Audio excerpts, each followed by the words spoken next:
2020년도 한 해를 시작하면서 저는 이청년부의 주제의 말씀을 베드로전서 1장 22절로 정했습니다. 너희가 진리를 순종함으로 너희 영혼을 깨끗하게 하여 거짓이 없이 형제를 사랑하기에 이르렀으니 마음으로 뜨겁게 서로 사랑하라. 이 말씀을 기반으로 진리, 마음, 그리고 서로 사랑이라고 하는 이 세 가지 핵심 가치를 중심으로 이청년부를 세워가고자 했습니다. 이를 위해 연초에는 이 베드로전서의 말씀을 1장 1절부터 우리가 함께 나누기 시작했습니다. 1장 22절의 이 주제 말씀이 어떤 의미인지 명확하게 알기 위해서는 이 1장 1절부터 이어지는 그 큰 흐름을 자세하게 살펴보아야 했기 때문입니다. 하지만 그 누구도 예상하지 못했던 이 코로나19의 확산으로 인해 이청년부 예배가 잠시 중단되어 버렸습니다. 그렇게 몇 달이 흘러버렸고 다시 우리의 예배를 재개할 수 있게 되었을 때 좀 고민을 했습니다. 베드로전서의 말씀을 계속 이어서 나누는 게 좋을까, 아니면 그 상황에 맞는 다른 본문을 정해서 새롭게 말씀을 나누는 게 좋을까 좀 고민을 했습니다. 그러다 결국 후자를 선택했고 그렇게 나누었던 말씀이 룻기였습니다. 그 이후로 지금까지 여러분과 함께 나눈 말씀은 말씀 그 자체가 흐름을 인도해 주었습니다. 연결시켜 주었습니다. 말씀이 우리가 나아가야 하는 방향을 알려주었습니다. 그렇게 말씀의 흐름을 따라 걸어오다 보니 전혀 의도하지 않았음에도 이 2020년도 마지막 예배에서 올해의 주제 말씀으로 설교를 하게 됐네요. 그래서 이 모든 발걸음을 인도해 오신 하나님께 먼저 감사와 영광을 돌리면서 오늘 설교를 좀 시작하고자 합니다. 지난주 말씀을 통해서 우리는 이 사도 베드로의 편지를 받아 읽었던 신약 교회의 성도들이 비록 복음을 통해서 그 복음을 믿음으로 죄의 노예로부터 해방되긴 했지만 그 현실의 삶은 여전히 로마 제국이라고 하는 세속 문명 속에, 그리고 그 힘의 지배 아래에 놓여 있었다는 것을 우리가 함께 좀 살펴보았습니다. 그러한 상황 속에서 이 로마 곳곳에 흩어진 성도들은 하나님 나라를 향해 나아가는 나그네로 부름을 받았던 것이죠. 그래서 사도 베드로는 성도들을 향해 너희가 나그네야 라는 것을, 그 정체성을 계속해서 길게 설명한 이후에 우리가 지난주 말씀을 나눈 바에 의하면 다음과 같이 말했습니다. 1장 14절부터 16절을 제가 다시 세번역 성경 버전으로 좀 읽어드리겠습니다. 순종하는 자녀로서 여러분은 전에 모르고 좇았던 욕망을 따라 살지 말고 여러분을 불러주신 그 거룩하신 분을 따라 모든 행실을 거룩하게 하십시오. 성경에 기록되기를 내가 거룩하니 너희도 거룩하여라 하였습니다. 그렇습니다. 지금 베드로는 전에 모르고 좇았던 그 욕망을 따라 살지 말고, 그 욕망을 향해 나아가지 말고 여러분을 불러주신 거룩하신 분을 따라 그분을 향해 살아가라 라고 말했습니다. 그렇다면 그 거룩하신 분을 따라 살아가는 삶이란 구체적으로 어떤 삶일까요? 오늘 본문이 그것을 알려주고 있습니다. 그것이 본문 22절입니다. 우리 22절 말씀을 좀 함께 다 같이 읽어볼까요? 1장 22절입니다. 시작. 너희가 진리를 순종함으로 너희 영혼을 깨끗하게 하여 거짓이 없이 형제를 사랑하기에 이르렀으니 마음으로 뜨겁게 서로 사랑하라. 아멘. 지금 이 말씀을 보시면 사도 베드로는 크게 세 가지를 얘기를 하고 있어요. 그죠? 첫째, 진리를 순종함으로. 둘째, 너희 영혼을 깨끗하게 하여, 정결하게 하여. 셋째, 거짓 없이 마음으로 뜨겁게 서로 사랑하라. 명령문입니다. 그죠? 사랑하라 라고 끝났으니까요. 여기서 이 주동사는 가장 뒤에 나온 이 사랑하라 입니다. 주동사가 지금 명령형으로 쓰이고 있는 것입니다. 그러니까 이건 결국 이 거룩하신 분을 따라 살아가는 삶을 살기 원하는 성도가, 그리고 그러한 삶을 살아야 하는 성도가 최종적으로 이루어야 하는 지점이 바로 서로 사랑하라 라는 것입니다. 그런데 이 사랑은 그냥 내가 그냥 사랑하면 되는 게 아니에요. 서로 사랑하라 라고 했으니까 그러면 내가 저 사람을 사랑하면 되겠구나, 저 사람을 내가 친절을 베풀면 되겠구나, 단순히 그런 정도가 아니죠. 왜냐하면 이 앞에 조건이 몇 가지가 붙고 있기 때문이에요. 이 사랑은 거짓이 없어야 합니다. 가식이 없어야 되죠. 진실해야 합니다. 그런데 이 사랑이 거짓이 없으려면 먼저 우리의 영혼이 깨끗해져야 하는데, 우리 영혼이 깨끗해지기 위해서는 가장 앞에 뭐가 있습니까? 진리에 순종해야 돼요. 그죠? 다 논리적으로 연결되어 있죠. 진리에 순종함으로 영혼이 정결하게 돼서, 그래서 거짓이 없이 형제를 사랑하기에 이르렀다라고 말하고 있으니까 말입니다. 그러니까 서로 사랑하는 것과 진리에 순종하는 것이 사실 연결되어 있는 말씀입니다. 바꿔 말하면 거룩하신 분을 따라 거짓 없이 서로 사랑하는 삶이라고 하는 이 최종 지점에 성도가 도달하기 위해서는 말씀이 가르치고 있는 거룩한 사랑의 방식에 먼저 순종을 해야 한다는 겁니다. 가르쳐주는 사랑의 방식에 순종을 해야, 그래야 진짜 거짓 없이 서로를 사랑할 수 있다는 거겠죠. 그렇죠? 그래서 여기서 우리는 한 가지 좀 질문이 생길 수 있겠습니다. 그렇다면 거룩하지 않은 사랑의 방식도 있다는 말인가? 라는 질문이 생길 수 있겠죠.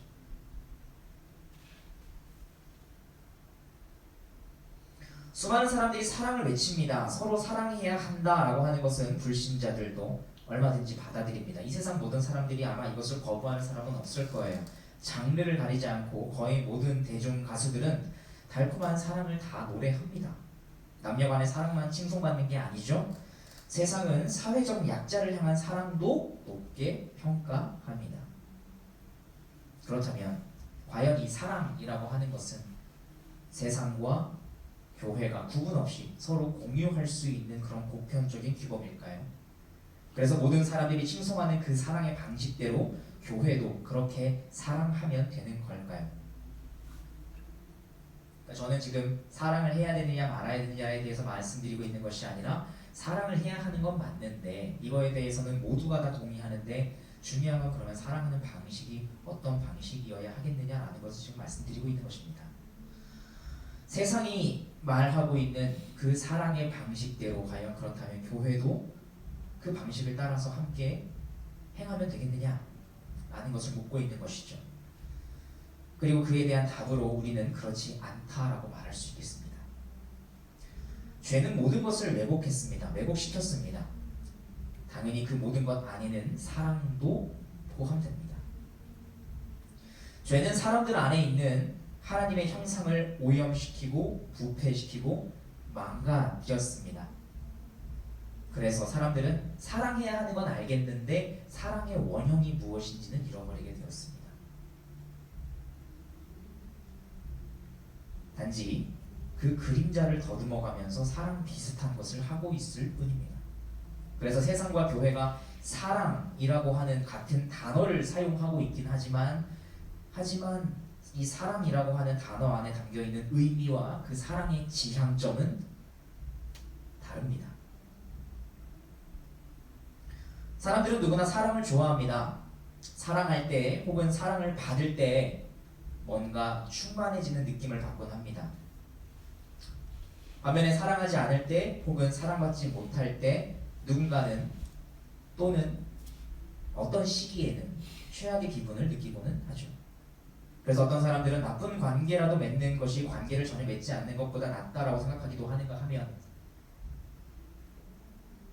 누군가의 사랑을 받지 못하면 나는 아무것도 아니다라는 생각을 품기도 하는 것 같습니다. 문제는 이런 생각에서 비롯된 사랑은 되게 중독적이라는 것입니다.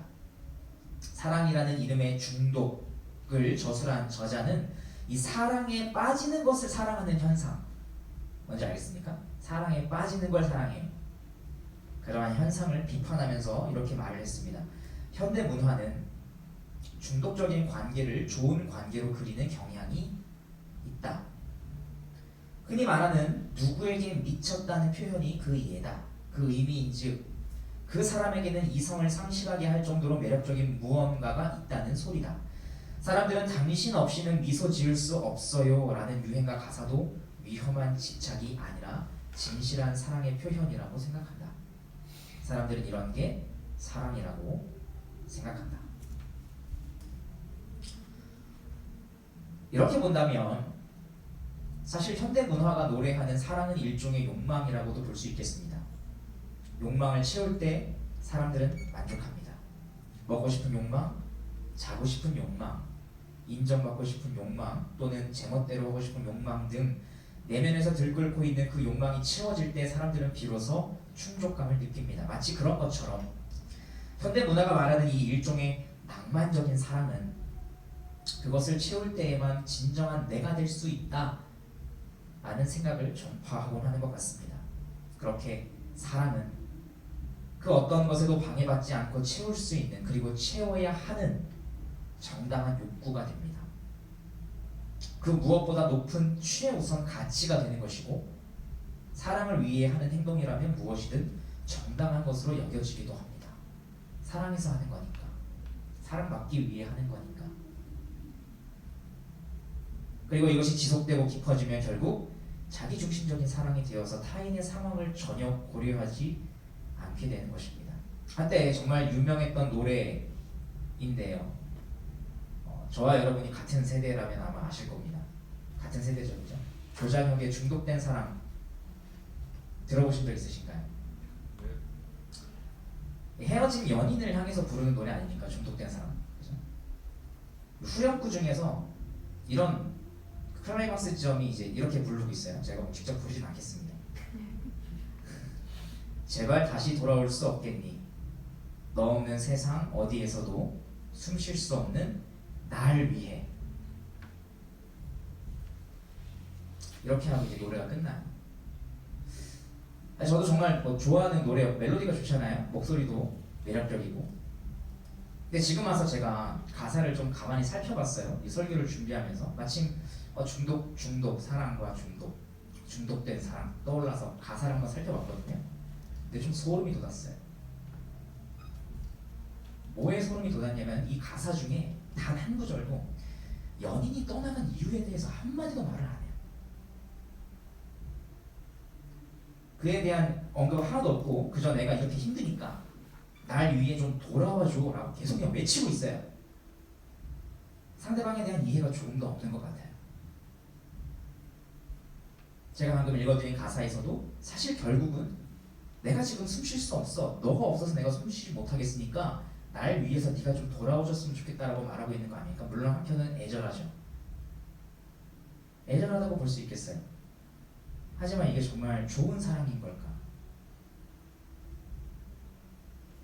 어떻게 보면 중독된 사랑이라고 하는 이 제목 그대로의 가사를 정말 잘 표현했다라고도 볼 수 있겠어요.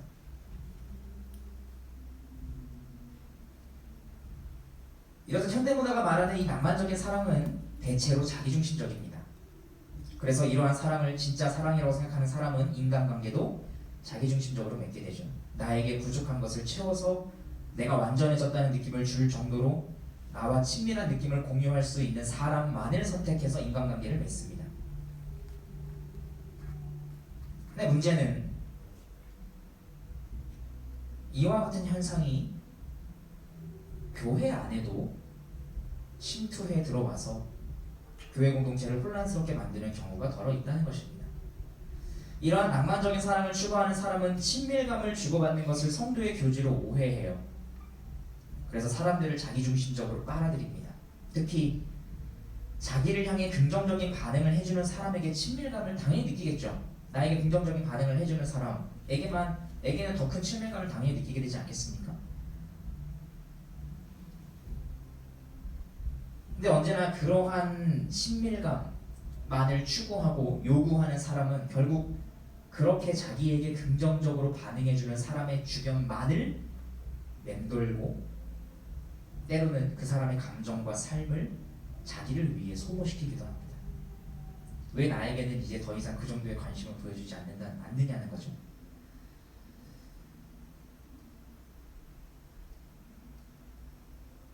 만약에 이러한 친밀감에 대해 병적인 집착을 갖고 있는 사람이 교회에서 어떤 주도적인 역할을 맡게 된다면 그는 교회 전체를 자기화시키려고 노력할 겁니다. 자기를 향해 무한한 긍정을 해주는 공동체로 만들고자 한다는 것이죠. 그리고 그럴 때에만 교회 전체와 친밀감을 누릴 수 있다고 생각할 것입니다. 그런가 하면 반대로 자기에게 친밀한 느낌을 주지 않는 교회는 그러면 곧 사랑이 없는 것이라고 쉽게 판단하곤 합니다.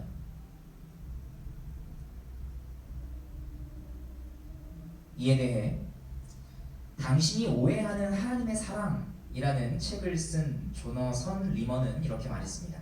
교회의 예배나 친구관계 또는 연인과 데이트를 할 때 나누는 대화로 눈을 돌려보면 상대방이 나를 나 자신 되게 해주거나 나를 표현하게 해줄 때 또는 내가 최고의 사람이 되게 해줄 때 비로소 상대방이 나를 사랑하는 줄 알게 된다. 나 역시 상대방에게 똑같은 일을 해줌으로써 그를 사랑한다. 기브 앤 테이크란 말이죠.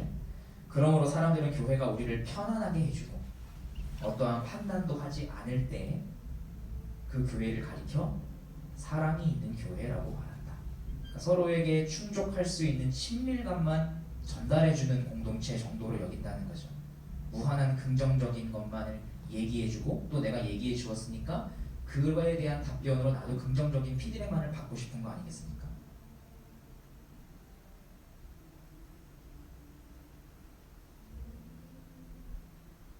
하지만 성경이 말하는 사랑은 자기 충족적인 욕망이 아니라 사실 의무에 가깝습니다. 감정보다는 행동에 무게를 둡니다. 목적도 달라요. 자기 충족이 아니라 이웃 섬김을 목적으로 한다는 사실을 교회를 다니는 사람이라고 한다면 누구나 잘 알고 있죠. 현대문화가 속삭이는 사랑은 자기 몰입적이라서 사실 무한대의 자유를 선사하기 위해 노력합니다. 사랑이라는 미명하에 어떤 행동이든 가능하다. 이렇게 해도 괜찮지 않겠느냐 라고 말할지 모르겠지만 성경이 가르치는 사랑은 철저히 하나님 중심적이어서 오히려 아주 규범적이에요. 사랑하기 때문에 해서는 안 되는 것도 있고.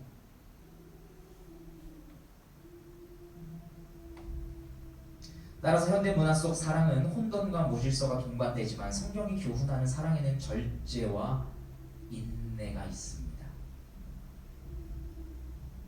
사랑에서 오히려 절제하고 인내해야 할 때가 있는 거죠. 성경적인 사랑은 규범적이기 때문에 무한대의 자유를 보장하지 않아요. 그것은 나 스스로도 그렇게 여겨야 하고 저 사람에게도 그렇게 여길 줄 알아야 됩니다. 그렇기에 성경적인 사랑 안에는 제가 몇 번을 말씀드렸지만 질책과 권면, 책망과 권징도 심지어 사랑 안에 포함됩니다. 성경적인 사랑은 죄를 지적하는 행위를 완전히 배제하지 않아요. 다만 죄를 지적하되 긍휼한 마음으로 해야 한다라고 가르치고 있습니다. 그리고 죄를 지적하기 이전에 그를 잘 알아야 한다라고 얘기하고 있죠. 그래서 필요한 게 성도의 교제고요. 성도의 교제는 친밀감을 목적으로 하는 것이 아니라 거룩함을 목적으로 하는 것입니다. C.S. 루이스의 표현에 의하면 사랑은 모든 허물을 용서해 줄 수 있고 모든 허물에도 불구하고 여전히 사랑할 수 있지만 그 허물을 없애주겠다는 결심을 접지는 않습니다. 오히려 사랑하기 때문에 그 허물을 접을 수 있도록 도와주기도 하죠. 그런데 그 과정은 둘 다 인내와 절제가 필요해. 도와주는 사람도 그리고 그것을 받는 사람도.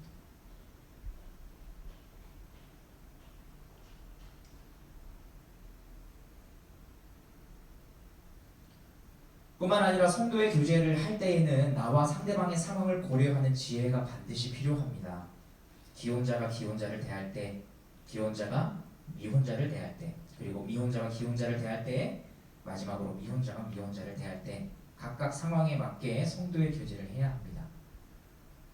단지 친밀한 느낌만을 위해 성도의 교제를 해야 한다라고 생각하는 정도로 한다면, 성도의 교제가 그냥 친밀함을 목적으로 하는 것이야 라고 생각한다고 한다면 오히려 그것으로 인해서 아주 위험한 일이 발생할 우려가 있습니다.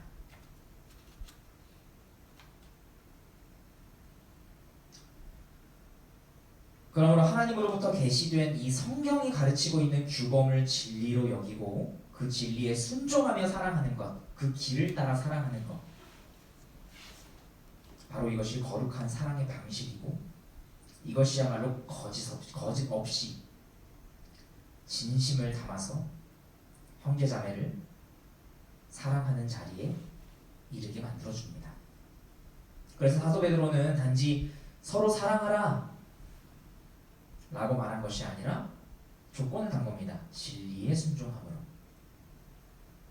너희 영혼을 깨끗하게 하여 그 후에 거짓 없이 서로 사랑하라.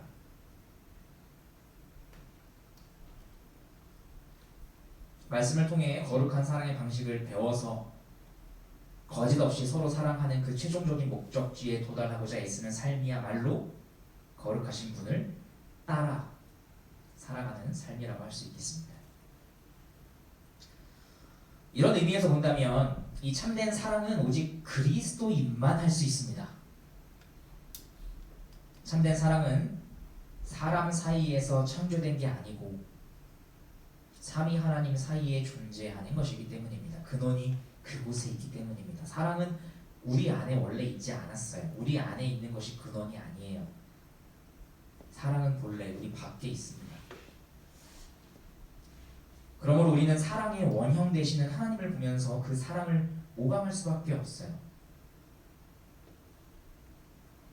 그 사랑을 먼저 체험을 해봐야 되고 그 체험을 통해서 배울 수 있겠죠. 그렇게 하면서 그 사랑을 연습해 나가는 것입니다. 하나님의 사랑을 받아서 하나님을 사랑하는 사람만이 하나님의 사랑을 모방하며 타인을 진정으로 사랑할 수 있습니다. 그래서 사도 베드로 역시 이 서로 사랑하라 라는 이 명령에 이어서 하나님의 사랑이 무엇인지 알게 되어서 하나님을 사랑하게 되는 성도의 거듭남에 대해서 언급하고 있는 겁니다. 그게 본문 23절이에요. 너희가 거듭난 것은 썩어질 씨로 된 것이 아니요 썩지 아니할 씨로 된 것이니 살아있고 항상 있는 하나님의 말씀으로 되었느니라. 그러니까 서로 사랑하라 라고 명령한 이후에 갑자기 성도의 거듭남에 대해 얘기하고 있죠. 그죠? 거듭난 사람이기 때문에 진리에 순종하여 영혼을 깨끗하게 하고 거짓 없는 사랑에 이를 수 있기 때문입니다.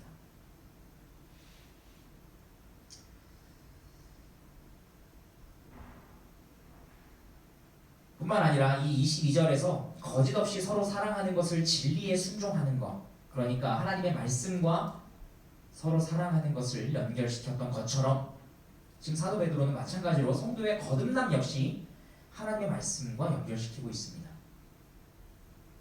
그러면서 성도를 거듭나게 하고 또한 그 거듭난 성도가 결국 거짓 없이 서로 사랑하도록 이끌어가는 이 하나님의 말씀을 좀 더 자세히 설명하기 위해 두 가지 표현을 대조하고 있습니다. 그게 뭐죠? 하나는 썩어질 씨이고 다른 하나는 썩지 아니할 씨예요.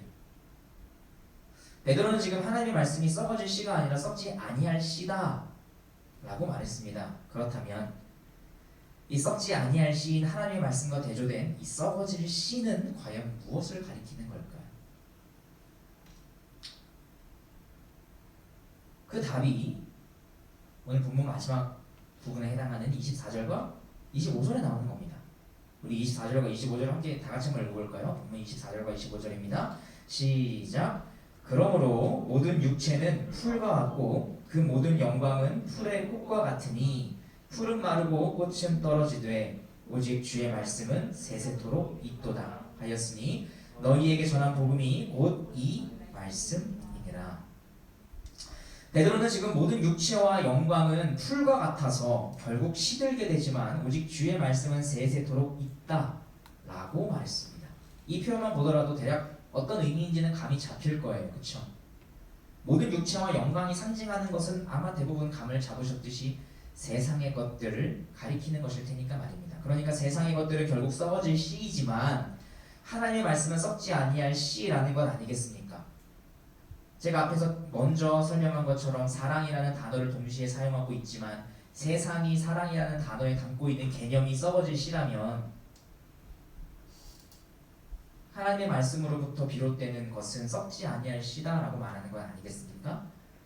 자, 이해는 가요. 그죠? 이 말씀이 의미하는 게 뭔지 이해는 가요. 그럼에도 불구하고 우리가 이 말씀을 좀 대할 때 한 번 더 생각하고 고민해 보아야 할 것이 있습니다. 좀 더 잘 이해하기 위해서죠. 베드로는 굳이 왜 이것을 대조하면서 굳이 이 썩어질 시, 썩지 아니할 시, 왜 굳이 이런 표현을 사용한 걸까요? 아니면 푸른 마르고, 그렇죠? 꽃은 시드나, 왜 이런 표현을 굳이 사용한 걸까요? 그리고 거짓없이 사랑하라는 명령과 함께 이 말씀을 같이 언급한 이유는 뭘까요? 그렇죠? 굳이 이 표현을 사용했고, 그리고 이 말씀을 굳이 같이 언급한 이유는 뭘까요? 그래서 우리는 이 24절과 25절 말씀에 담긴 의미와 그리고 그 정서를 정확하게 알기 위해서 사도 베드로가 지금 이 말씀을 어디에서부터 가져와서 인용한 것인지 좀 살펴볼 필요가 있겠습니다. 베드로는 지금 이 말씀을 이사야 40장 6절에서부터 8절 부분에서 인용을 해왔어요. 이사야 한번 이렇게 보겠습니다.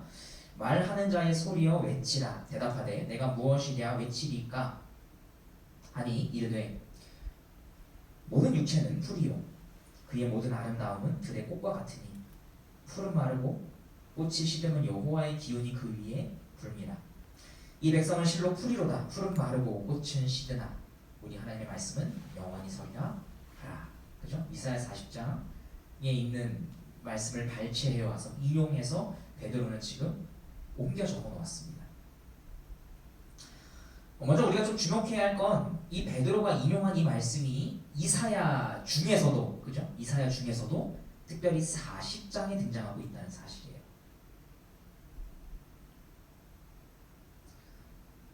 이것이 중요한 이유는 이사야 40장은 결국에는 절망으로 치닫는 이스라엘을 향해 회복과 소망의 메시지가 선포되는 전환점이 되는 장이기 때문입니다. 정말 그럴까요? 바로 앞장인 이사야 39장 5절부터 7절을 먼저 한번 보겠습니다. 바로 앞장이죠.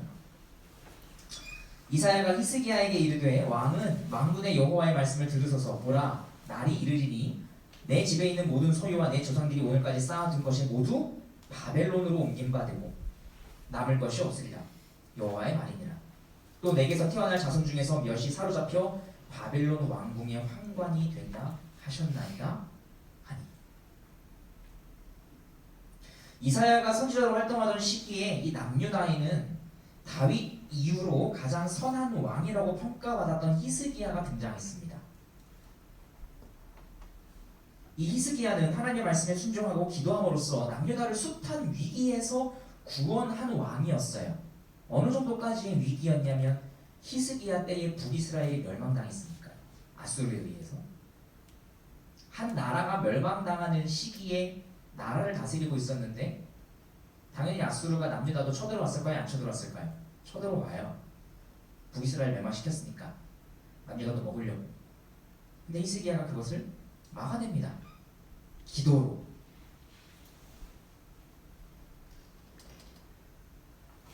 엄청난 사람 아닙니까? 하지만 히스기야에 대한 가장 마지막 사건이 기록되어 있는 이 이사야 39장의 결론을 보시면 결국 히스기야도 치명적인 죄를 범했다는 거죠. 그로 인해 훗날 남유다는 결국 아수르에게서는 건진받았지만 바벨론에게 멸망당할 것이고 백성들은 그 바벨론의 포로로 끌려가게 될 거야 라고 하는 징계의 선언이 떨어진 게 39장입니다. 가장 믿었던 왕이 징계받는 걸로 끝났어요. 이사야 39장이.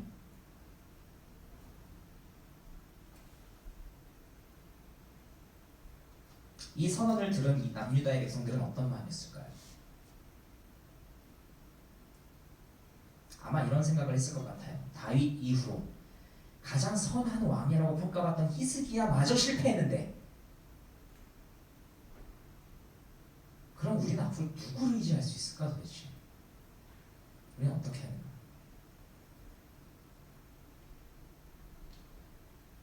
아마도 가장 기대가 컸던 만큼 실망과 좌절도 컸을 겁니다. 남유다의 멸망 선언을 들은 백성들은 당연히 낙심했겠죠.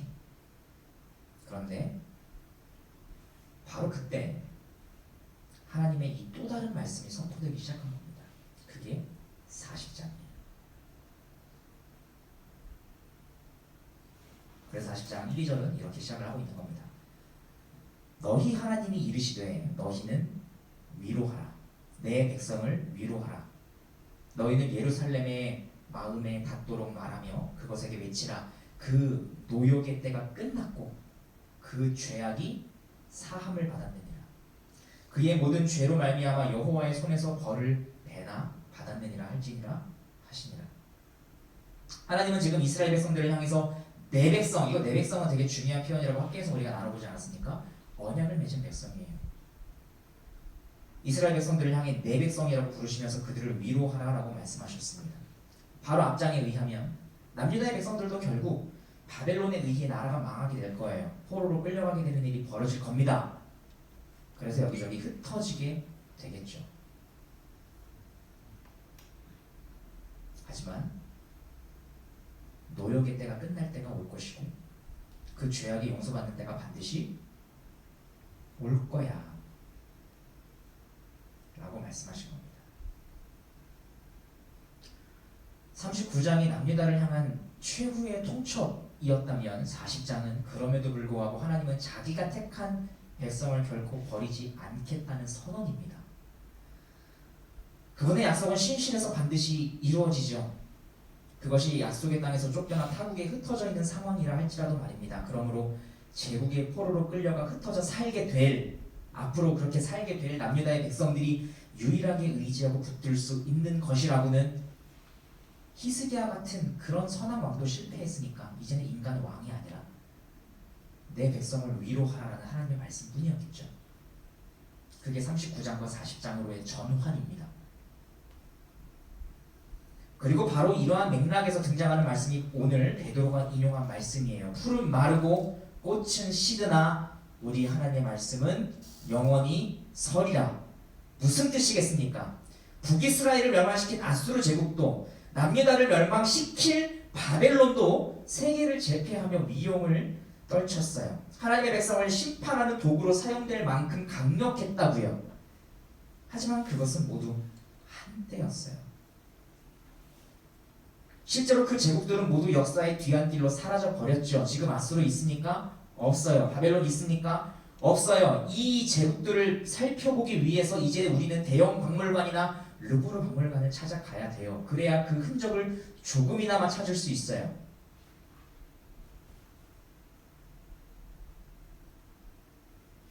하지만 하나님의 백성들, 다시 말해서 구약의 교회는 결국 살아남았습니다. 흩어졌지만 살아남았어요. 그리고 그 후손을 통해 히스기야와는 비교할 수 없는 선한 왕, 참된 왕, 진정한 메시아 그리스도가 오셨고, 구약의 교회는 그리스도를 통해서 신약의 교회로 새롭게 시작되었습니다. 그러니까 이제 베드로가 결코 썩지 않는 하나님의 말씀을 설명하기 위해 특별히 이사야 40장에 있던 말씀을 인용한 이유가 무엇인지 아시겠습니까? 베드로의 이 편지를 받게 될 신약 교회의 성도들은 바벨론의 포로로 끌려가 여기저기 흩어졌던 구약의 성도들과 아주 비슷한 상황에 처해 있었다는 말입니다. 당연히 진리의 순종함으로 거짓없이 서로를 사랑하는 말씀을 향해 나아가려고 해도 그것을 실제 삶으로 구현하는 것은 정말 말도 못하게 어려웠겠죠. 내가 살아남기도 벅찬 상황에서 내 한 목숨을 구제하기 힘든데, 근데 거짓없이 이웃을 사랑하며 섬기는 삶을 살아야 한다는 게 말이나 되는 얘기란 말입니까? 아무리 그것이 거듭난 성도라 할지라도, 그래서 그 거듭난 성도가 최종적으로 도달해야 하는 지점이라고 해도 포기하고 싶었을지 몰라요. 그러한 삶이 도대체 무슨 의미인지 의문이 들었을지도 모르겠습니다. 왜요? 여전히 삶은 로마 제국의 치하 아래에 있었으니까.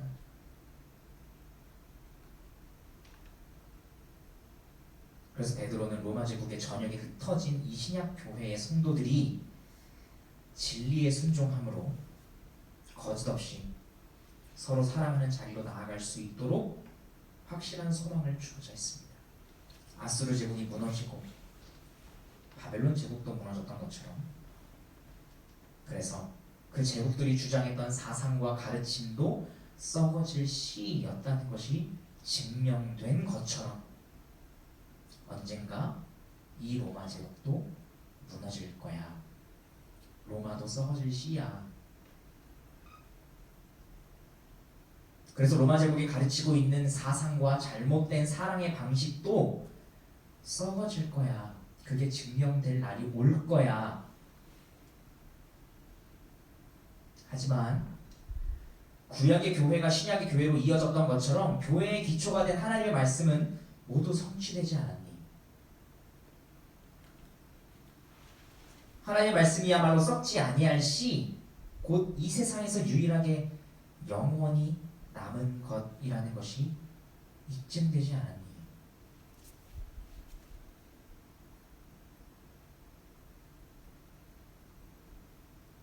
그러니까 썩지 아니할 시로 거듭난 신약 교회의 성도들이 진리에 순종함으로 거룩한 사랑의 방식을 따라 살아가는 삶이야말로 가장 가치 있고 의미 있는 삶이다. 그것이야말로 영원한 삶이야. 영원히 남을 삶이야. 라고 말하고 있는 것입니다. 비록 지금은 의미 없고 미련해 보일지라도 이러한 삶의 방식이야말로 역사 속에서 계속 이어질 것이고, 내가 죽어도 누군가가 받아서 이어가겠죠.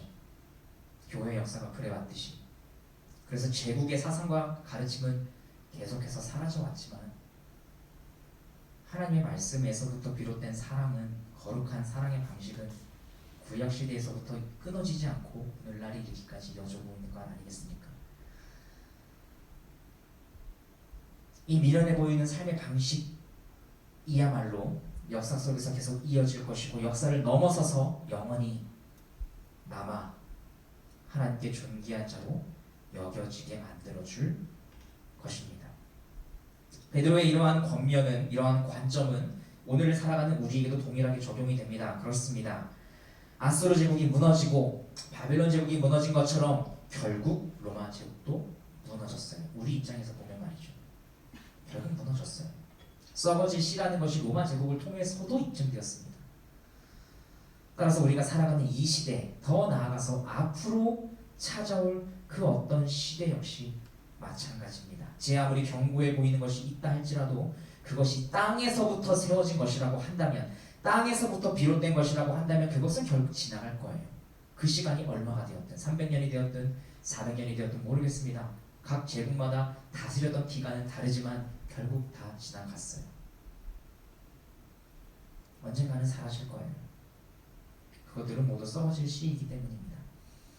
오직 이 땅에서 나지 않은 것, 하늘로부터 내려온 것, 그러니까 하나님으로부터 비롯된 계시, 오직 주의 말씀만이 세세토록 있을 것입니다. 그러므로 주의 말씀으로 거듭난 2000년부 성도 여러분, 여러분이 영원히 썩지 아니할 말씀으로 거듭나셨다면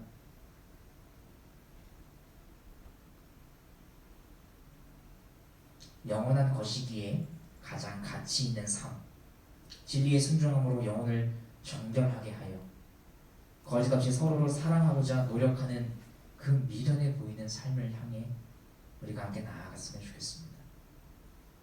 그 삶의 끝에서 영원히 살아계신 주님이 감격에 떨리는 손으로 여러분을 맞아주실 것이기 때문입니다. 주님의 재림과 함께 열릴 최후의 심판과 관련된 다음 구절을 읽고 오늘 말씀을 좀 마치겠습니다. 마태복음 25장 34절부터 40절입니다. 그때의 임금이 그 오른편에 있는 자들에게 이르시되, 내 아버지께 복 받을 자들이여, 나와 창세로부터 너희를 위하여 예비된 나라를 상속받으라. 내가 죽을 때에 너희가 먹을 것을 주었고, 목마를 때에 마시게 하였고, 나그네 되었을 때에 영접하였고, 헐벗었을 때에 옷을 입혔고, 병들었을 때에 돌보았고, 옥에 갇혔을 때에 와서 보았느니라. 이에 의인들이 대답하여 이르되, 주여, 우리가 어느 때에 주께서 줄이신 것을 보고 음식을 대접하였으며 목마르신 것을 보고 마시게 하였나이까? 어느 때에 나그네 되신 것을 보고 영접하였으며 헐벗으신 것을 보고 옷을 입혔나이까? 어느 때에 병드신 것이나 옥에 갇히신 것을 보고 가서 배웠나이까 하리니 임금이 대답하여 이르시되 내가 진실로 너희에게 이르노니 너희가 여기 내 형제 중에 지극히 작은 자 하나에게 한 것이 곧 내게 한 것이니라 하시고 이러한 삶의 방식만이 영원히 가치 있게 남을 것입니다. 기도하고 말씀 마치겠습니다. 살아계신 하나님 아버지, 진리에 순종하고 우리의 영혼을 깨끗하게 해서 거짓없이 서로를 사랑해야 한다는 것을 모르는 사람은 없을 겁니다. 특별히 교회를 다니는 성도라고 한다면 모르는 사람은 없을 겁니다. 그래서 누구나 그러한 삶을 살고 싶을 겁니다. 하지만 그러한 삶을 산다는 게 참 만만치가 않습니다. 바벨론의 포로로 끌려갔던 이스라엘 백성들처럼, 그리고 로마 전역에 흩어져 있던 초대교회의 성도들처럼 우리 역시도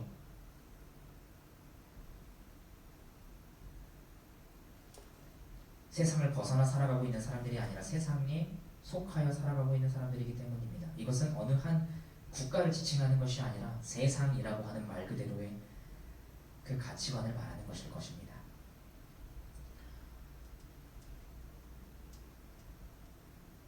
그럼에도 불구하고 하나님 아버지,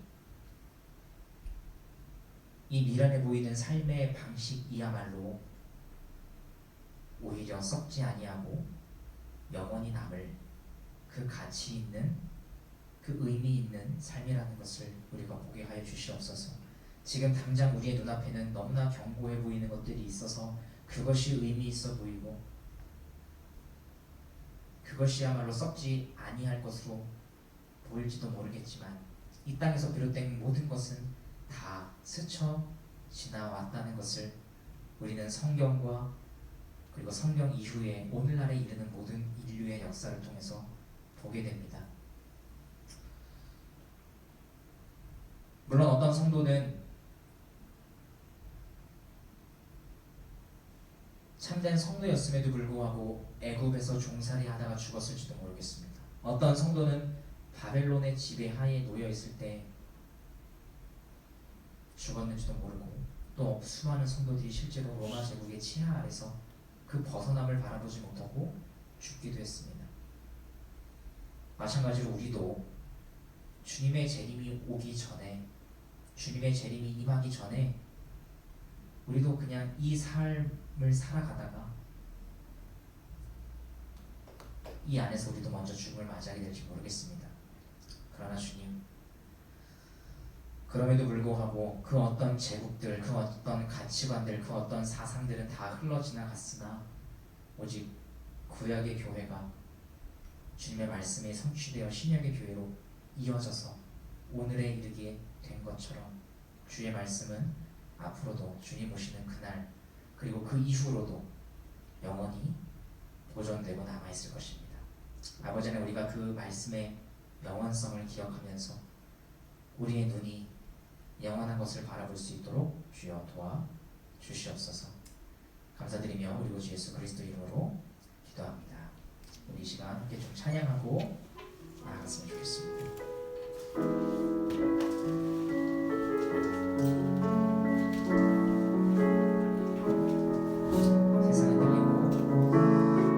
세상 흔들리고 사람들은 변하여도 나는 주를 섬기리.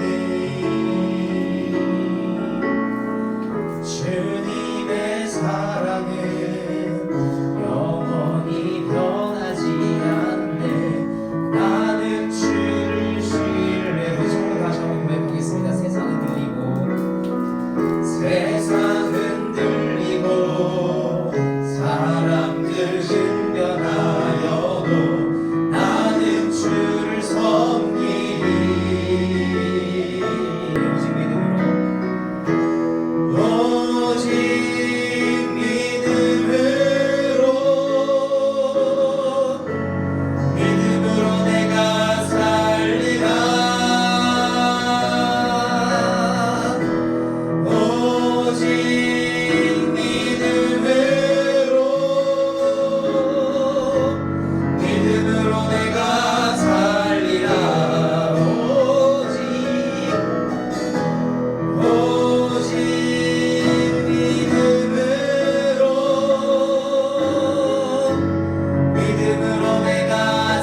보면서도 참 많이 발견하고 은혜를 받았습니다. 주님께서 돌아가시기 전날 밤 제자들의 발을 씻겨주신 후에 이렇게 말씀하셨죠. 새 계명을 주노니 서로 사랑하라. 주님께서 분명 그것을 계명으로 주셨습니다. 우리도 잘 알고 있어요. 그런데 주님,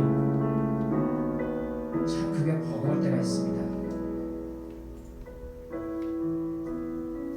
우리의 두 발은 여전히 이 땅에 머물러 있기 때문입니다. 우리는 두 발로 이 땅을 딛고 서 있기 때문입니다. 그럼에도 불구하고 하나님 아버지, 우리의 시선만큼은 땅에 머물지 않고 하늘로 들어 올려 주셔서 아버지 하나님, 우리로 하여금 영원한 것을 보게 하시고 영원의 관점에서만이 의미 있는 삶, 영원의 관점에서 보지 못한다면, 썩어질 관점에서 본다면 참 비루하고 참 의미 없고 참 미련한 그 삶의 모습이지만, 그러나 썩지 아니할 관점으로 본다면, 영원한 관점에서 본다면 그것이야말로 영원토록 남을 것이기에 참으로 의미 있는 그 삶을 아버지 하나님, 우리가 함께 나아갈 수 있도록 주여 도와주시옵소서라고 우리 시간 함께 좀 같이 기도하며 나갔으면 좋겠습니다. 기도하겠습니다. 살아계신 하나님 아버지, 세상에 있는 사람들은 영원한 것을 모릅니다.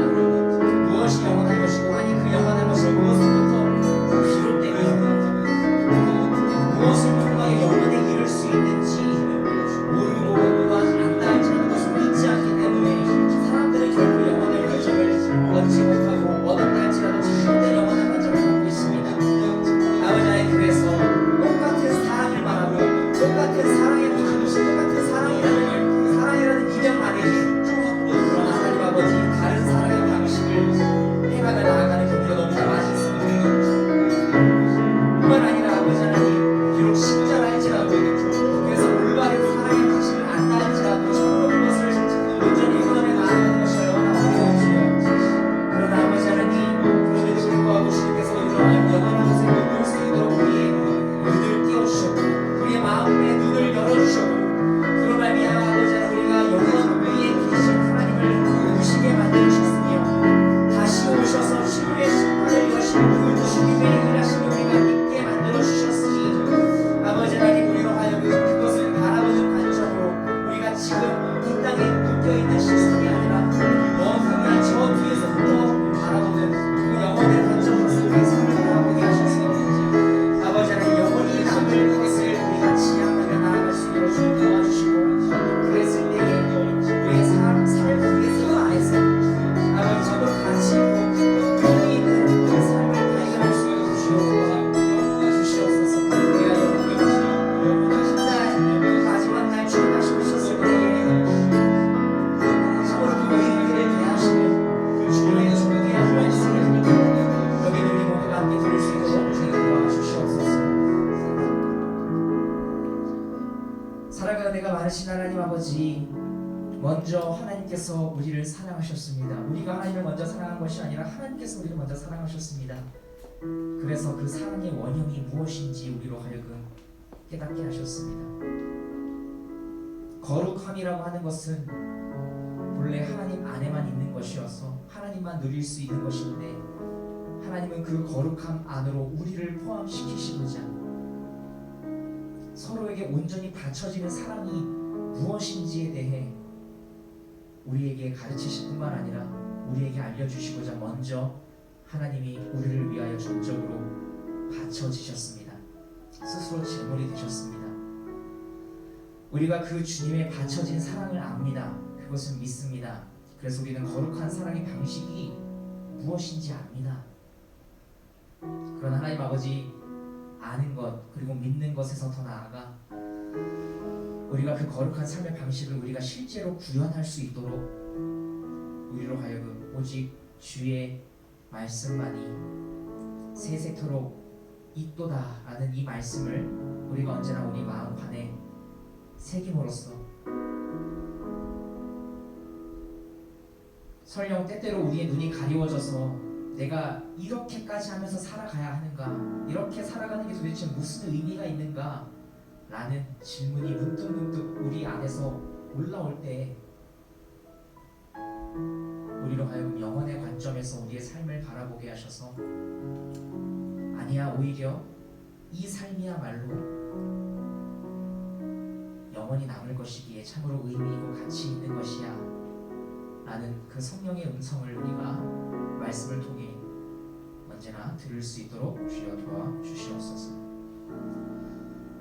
이제는 우리 주 예수 그리스도의 은혜와 성부 하나님의 무한하신 사랑하심과 성령 하나님의 교제인도 충만케 하신 은총이 거룩한 사랑의 방식이 무엇인지 알 뿐만 아니라 그것을 실제로 구현해 나가기 위하여 무엇이 진정으로 가치 있고 의미 있는 것인지 영혼의 관점에서 판단하고 분별하여 선택할 수 있는, 그리고 선택하고자 노력하기를 다짐하는 모든 이청년부 한 사람 한 사람 머리머리 위에 이제로부터 영원토록 함께 있을지어다.